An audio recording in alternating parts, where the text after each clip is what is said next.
sempre procuramos frisar a grande valia da nossa escolha por hoje, de termos optado em estar aqui, reunidos, compondo a família do amor e humildade do apóstolo, aonde, quando aqui chegamos, percebamos ou não, estamos sempre sendo acolhidos por uma espiritualidade superior, pelos parentes e amigos, familiares já desencarnados, que aproveitam esse ambiente de paz, de luz, de proteção, de esclarecimento, para se aproximar, para nos abraçar energeticamente. E aí, só ganhamos com isso.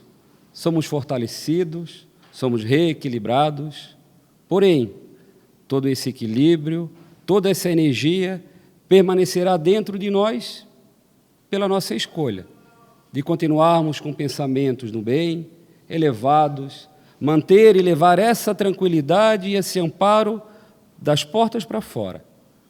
Ainda que, lá fora, nós iremos nos deparar com dificuldades, com desafios, mas ainda assim, a forma com que vamos encarar essas dificuldades e esses desafios vai ser sempre uma escolha nossa.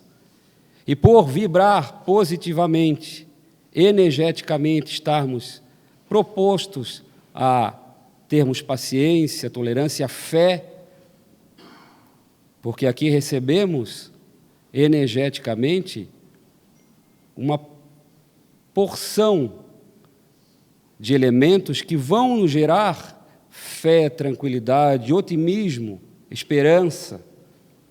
E aí, mantendo essa vibração, vamos atrair e vamos continuar juntos desses espíritos do bem, que vão nos intuir na melhor atitude, no melhor pensamento, porque a ação, o que antecede a ação é o nosso pensamento.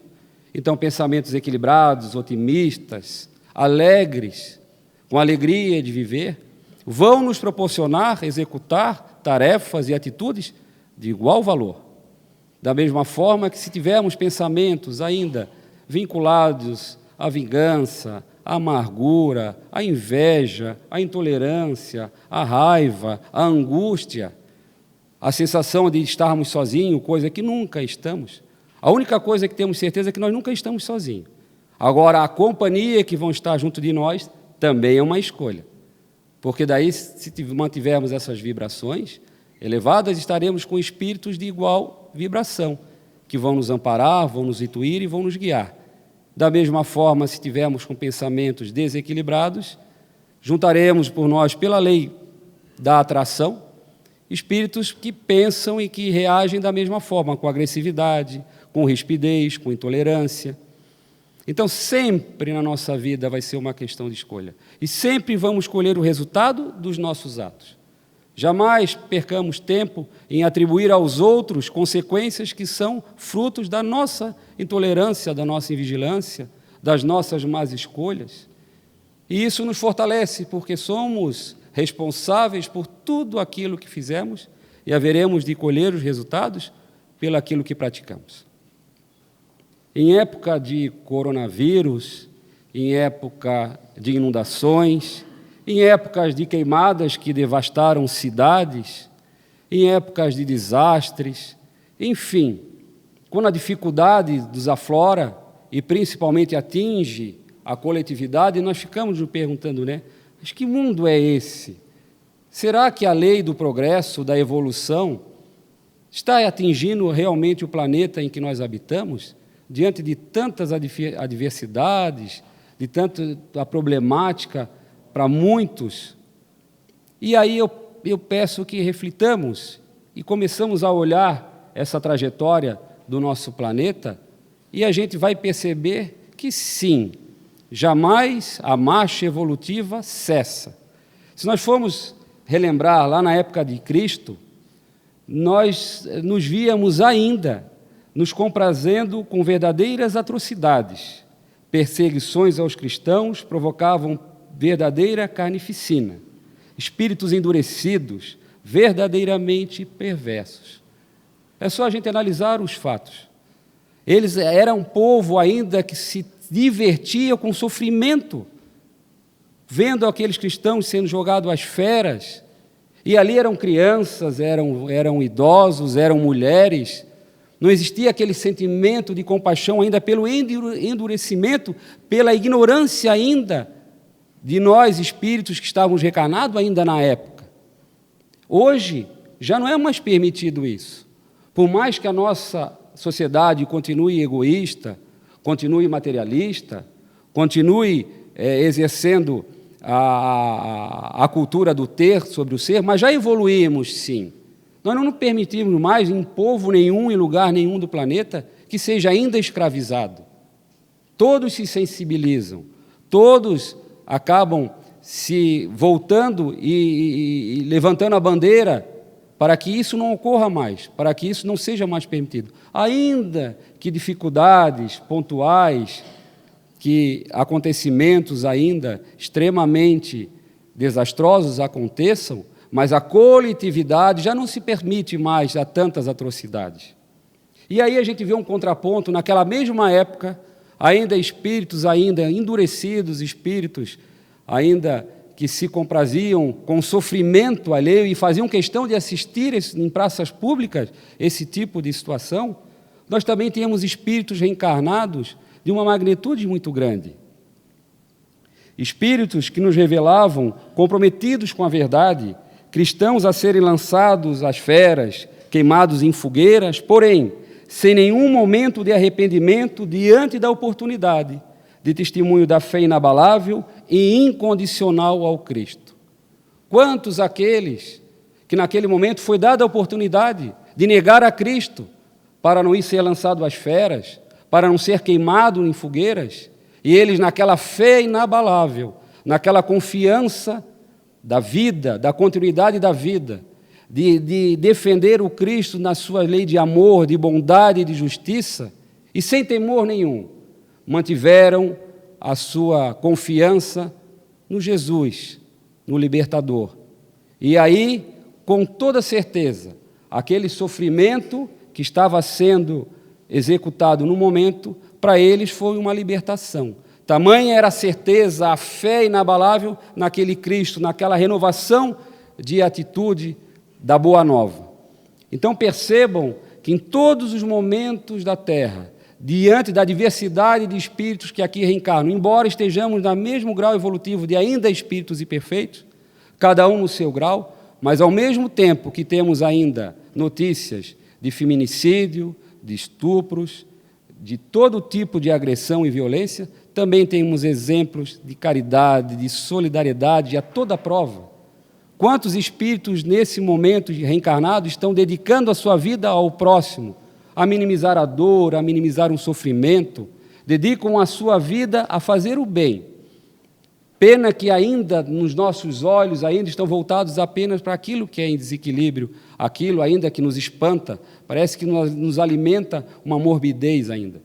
Mas se olharmos com os olhos do amor, nós vamos enxergar, paralelo a todas as dificuldades ainda que existem, muita coisa boa acontecendo no nosso planeta, em função dessa marcha evolutiva que é inexorável.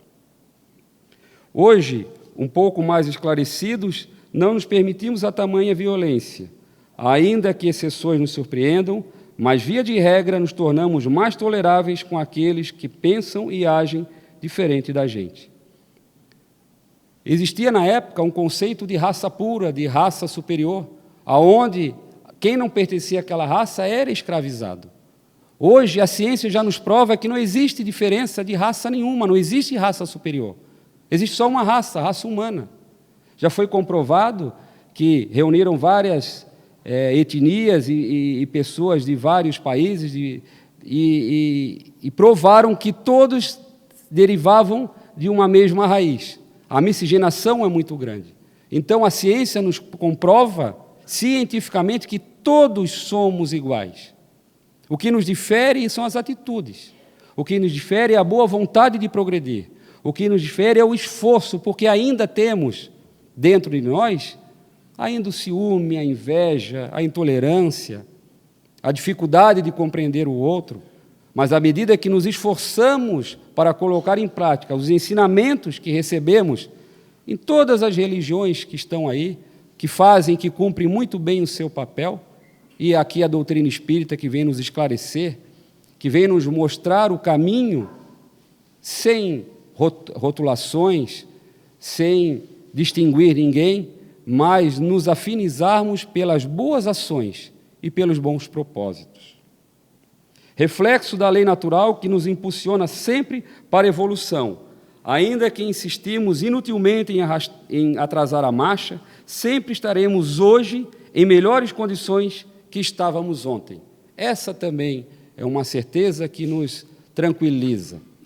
Qual será a minha melhor ou principal reencarnação dentre tantas que já tivemos? Sempre será a atual. A atual sempre será a mais importante. Sempre será que estamos no estágio, porque se a evolução é uma marcha que nós não podemos nos abster, mesmo que queiramos, nós sempre estaremos um passinho a mais à frente, sempre em melhores condições. E a mais importante sempre é a atual reencarnação, porque é que efetivamente podemos transformar, podemos nos modificarmos, porque o que já passou são experiências que vão nos lograr êxito, que vão nos lograr uma condição mais tranquila na presente existência, ou vai refletir ainda em expiações e provas, que são resgates, que são oportunidades que a presente existência vai me dar para poder reparar aquilo que eu desfiz de errado e desequilibrado. Então, sempre a existência mais importante aqui, precisamos nos concentrar as atenções, é essa. Nunca querer projetar a existência futura.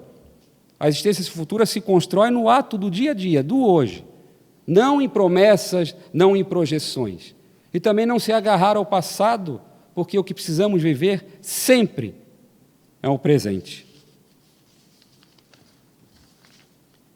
E para que a gente possa acompanhar essa marcha evolutiva e tirar o maior proveito dessa existência, a doutrina espírita nos esclarece da importância da reforma íntima, que é feita individualmente por cada um, que é uma reflexão, que é uma introspecção e percebermos diante das nossas atitudes, das consequências dessas atitudes, o porquê estamos sofrendo, o porquê estamos deixando de passar oportunidades e perceber o que precisamos mudar, o que precisamos refazer, o que precisamos substituir, porque ninguém se transforma do dia para a noite. É um processo lento, é um processo de aprendizado, mas é um processo que precisa ser começado o quanto antes. Se retardarmos isso, apenas estamos protelando algo que em algum momento iremos fazer. Então, se temos essa condição hoje, de estarmos aqui recebendo os ensinamentos que é da doutrina dos Espíritos, que são os ensinamentos de Jesus, então que possamos aproveitar um pouquinho melhor essas informações, possamos manipular dentro de nós essa mudança. E aí citamos mudanças que são feitas no nosso dia a dia, cada dia um pouquinho, e aí nós vamos nos sentindo mais seguros e conquistando pequenas vitórias, que somadas farão a grande transformação que precisa ser feita no interior de cada um de nós. Então, o mau humor, vamos tentar minimizar os reflexos dessa atitude que já nos dá um azedume desde o início do dia. Tem pessoas que se martirizam e que se condenam a passar um dia inteiro de mau humor. Isso nos prejudica, nos desequilibra, nos desarmoniza fisicamente, porque estamos manipulando energias de azedume, energias que não vão nos trazer proveito nenhum, que nos contaminam e contaminam aqueles que estão à nossa volta.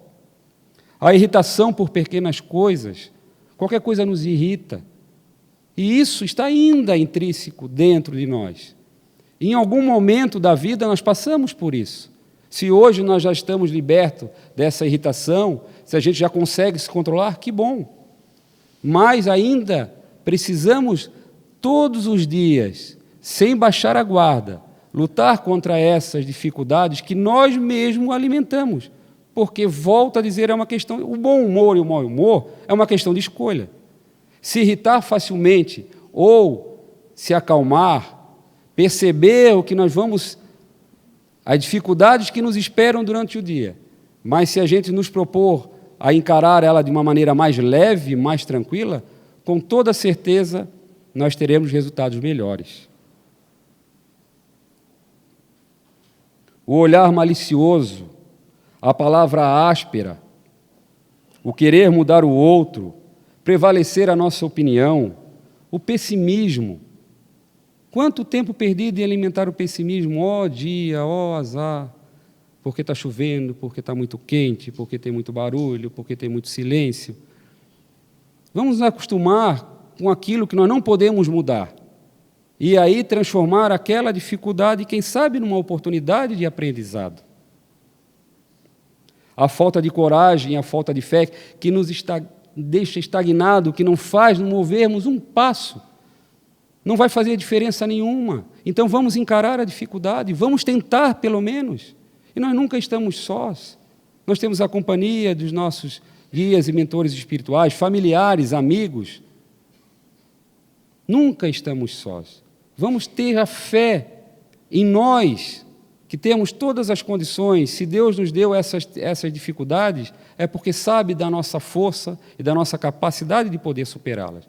Deus, em infinita bondade e justiça, jamais traria um peso que nós não poderíamos carregar, uma montanha de dificuldades que não pudéssemos ultrapassar.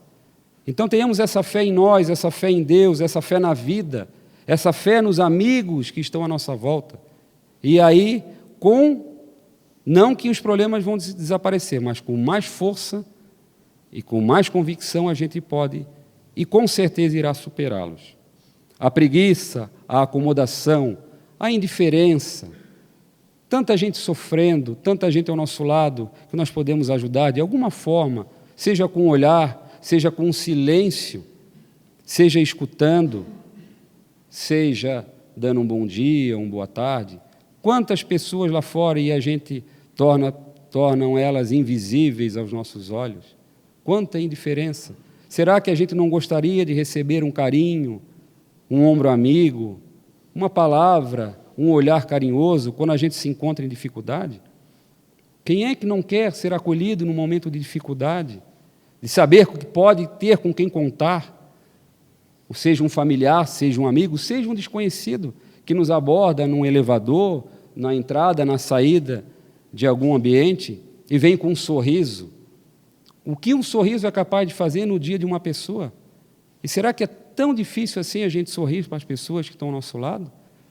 Primeiro, nós vamos nos sentir bem, porque é um gesto que vai nos reequilibrar, vai trazer à tona um sentimento de felicidade, de alegria, e aí vai contaminando aquele que está à nossa volta. Da mesma forma, um olhar áspero, um semblante sisudo, fechado, quanta coisa traduz e quantas energias são transmitidas através de um gesto.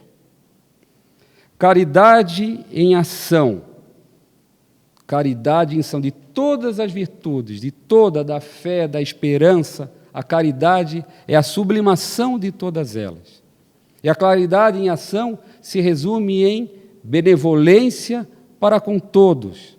Fazer o bem para com todos, sem olhar a quem, sem saber se essa pessoa merece ou deixa de merecer, sem julgamentos, fazer aquilo que está ao nosso alcance, sempre fazer o bem, levar o bem, a oportunidade de reerguer alguém que está do nosso lado. Indulgência para com os erros alheios. Se nós não erramos daquela forma, daquele gênero, naquela dificuldade, mas quantas outras dificuldades e quantos outros equívocos nós fizemos? E o que nós gostaríamos quando a gente faz um erro, quando a gente comete, quando a gente ofende alguém? A melhor coisa que pode nos acontecer é aquela pessoa nos desculpar, é aquela pessoa nos compreender. E aí nós precisamos fazer isso para poder receber isso também de volta. Indulgência. Vamos saber que nós também erramos, que não somos perfeitos. Por que cobrar a perfeição se ainda não temos essa condição? E perdão das ofensas. Perdoar sempre, sempre que tiver a oportunidade de perdoar.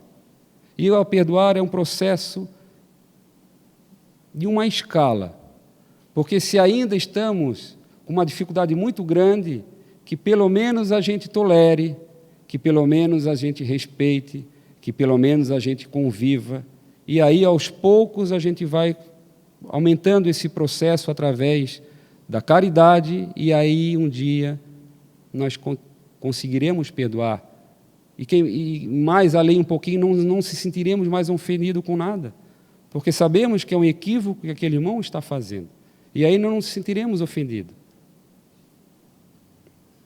Chico Xavier, exemplo de caridade, uma vida inteira dedicada à psicografia de obras que venham nos trazer o conforto, o esclarecimento.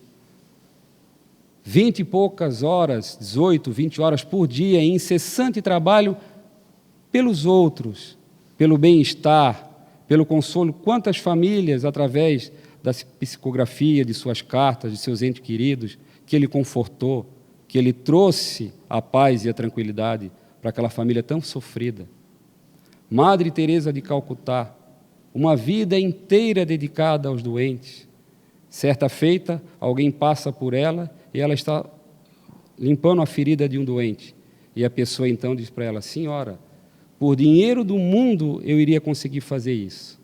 E aí ela então responde: eu também, por dinheiro nenhum do mundo, eu também faria isso. Bezerra de Menezes, quantas vezes Bezerra de Menezes, aflito, consultando de graça aqueles que precisavam do atendimento médico, em determinado momento, passa o receituário e percebe que a pessoa não tem condições nenhuma de comprar o remédio. E ele vai lá, tira o seu anel de formatura e dá para que ela possa comprar o remédio e resolver o seu problema, a sua enfermidade. Irmã Dulce, quantas noites dormindo em pé em função de sua problemática de respiração. E também fazia questão de estar sempre em pé para sempre poder ter a condição de pedir uma maca para aqueles que ainda precisavam estar se restabelecendo nos hospitais e em tantos lugares aonde ela estava ali presente. Então são espíritos de luz que reencarnaram entre nós, que servem de exemplo, que vivenciaram uma vida inteira de caridade, que possamos nos apegar a esses exemplos. E na medida do possível, é lógico, vamos implementando todos os dias. Ser mais dócil, ser mais amigo, ser mais companheiro. Estamos praticando a caridade com aqueles que convivem com a gente. Ser mais tolerante, ser mais otimista. Estamos praticando a caridade para com a vida e para com a sociedade. Que possamos levar essa ideia, esse pensamento aos nossos lares, para que possamos, cada um de nós, na medida da reflexão íntima de cada um, poder fazer um pouquinho mais por nós mesmos. E aí isso refletirá em toda a nossa sociedade.